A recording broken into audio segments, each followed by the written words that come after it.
So this is the commercial they ran during the Super Bowl for the Dodge Ram. Yeah, get ready. Get ready. So let's watch it.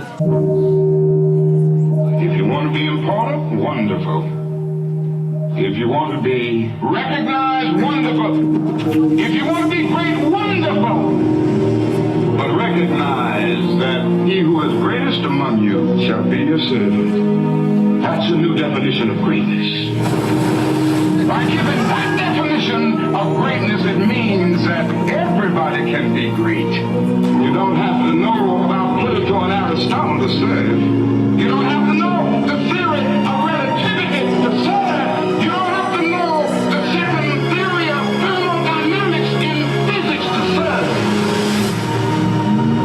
And white people suck. Full of grace. Soul generated by love. That was a great speech, though, dude. So it just made I have a dream about a four-wheel drive. I have a dream that one day a rugged truck will take on all of its competitors. Just imagine the depth of cynicism it took to make that commercial, right? Just imagine those guys sitting in their little, hey, I got an idea. Nobody wants to buy these fucking shitty trucks. Wait, I know. People like civil rights leaders, am I right? Am I right? Am I right? People like, especially if they're dead and they can't make you have more civil rights anymore, right? Right? Let's get a dead one, and then we'll have him talk underneath it, and then, oh my fucking God, this is great. And then the executive goes, oh, Robbie, I'm so glad we stole you from the Clinton campaign. This is fantastic. You have such great ideas. But couldn't the King Foundation say, no, you can't? You would think! Mission? How many layers had to green light this? Right. From one person's idea, all the way up to the top, the green light, all the way down to the person who edited this, and did anyone go, what the fuck is this? Here's the thing. The thing that's so key here about this particular Dr. King speech, the entire speech is all about fucking socialism and we're gonna get how to it. awful capital. All right, okay. So I'm gonna get to the part of the speech right. they didn't include. Okay. But I just want to say, it's this kind of commercial that makes me start to think that maybe all advertising is bullshit. Maybe. I don't know. Maybe it is. I don't know. Maybe it's. I don't know about you, but I'm bracing myself for the Toyota by any means necessary Malcolm X commercial. Dodge trucks have been on the forefront of the civil rights movement, running over protesters. Yeah. Oh, that's from that. Yeah. Was that guy driving a Dodge? Yes. Whoa, deep, Jimmy, deep. So somebody made that commercial. They remade that commercial, but with the rest of the words that Martin Luther King actually spoke, but they didn't include in that speech. Grant, this is what you're talking about. Yeah. So here it is. We are so often taken by advertisers, those gentlemen of massive verbal persuasion. And they have a way of saying things to you that kind of gets you in the bind. In order to be a man of distinction, you must drink this whiskey. In order to make your neighbors envious, you must drive this type of car.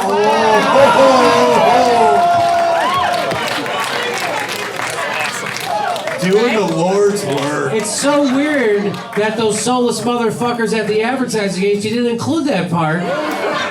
There's more to this. To love, you must wear this kind of lipstick or this kind of perfume. And before you know it, you're just buying that stuff. And I've got to drive this car because there's something about this car that makes my car a little better than my neighbor's car. I am sad to say that the nation in which we live is the supreme culprit. And I'm going to continue to say it to America. Yeah. Holy shit. MLK knew what time it was. Hey, what time is it? Fuck, it's half past late capitalism. That's what time it is. I want Gandhi to have a Gandhi commercial for the Marines. I just want a few quotes. Yeah. Let's go. They'll just edit it though. An eye for an eye leaves America better, safer. I don't remember that from Gandhi. This is the thing too. That is. Remember when Gandhi said we have to kill him over there unless we have to kill him over here? Yeah, that's right. Yeah. Gandhi. You remember when Gandhi said the only way to stop a bad man with a gun is a good man with a gun. You remember this? That is a spot-on impression. It's so bad. It's like a bad Simpsons. It's racist, but it works. Here's a little bit more because I've talked about this on the show and on Aggressive Progressives with Steve. We did a whole segment on it. When the country turned against Martin Luther King, it wasn't when he was fighting for civil rights, because you can give people civil rights, it doesn't cost you any money, right? When people turned against Martin Luther King is when he went against the war machine, because that's going to cost them money. And when he started sticking up for poor people, not just black poor people, but all poor people, and when he did that is when they turned on him and they fucking went after him. Am I wrong about that? Well, no, this is the thing, Jimmy. They have whitewashed all of his like socialism and anti-capitalism stuff. The "I Have a Dream" speech is amazing. It's a wonderful speech, but they always remove this stuff, talking about how fucked advertising is and how fucked capitalism is. They have taken that out. They have just Well, he removed it. became most dangerous when he was mobilizing poor whites and poor blacks They brought them together. to come together. That's when he became a threat to the system and the establishment. You're right. I'm going to play another, this is a very short video of Martin Luther King, and this is when they started wanting to kill him, because here we go. Ready? It didn't cost the nation 1 penny to integrate lunch counters. It didn't cost the nation 1 penny to guarantee the right to vote.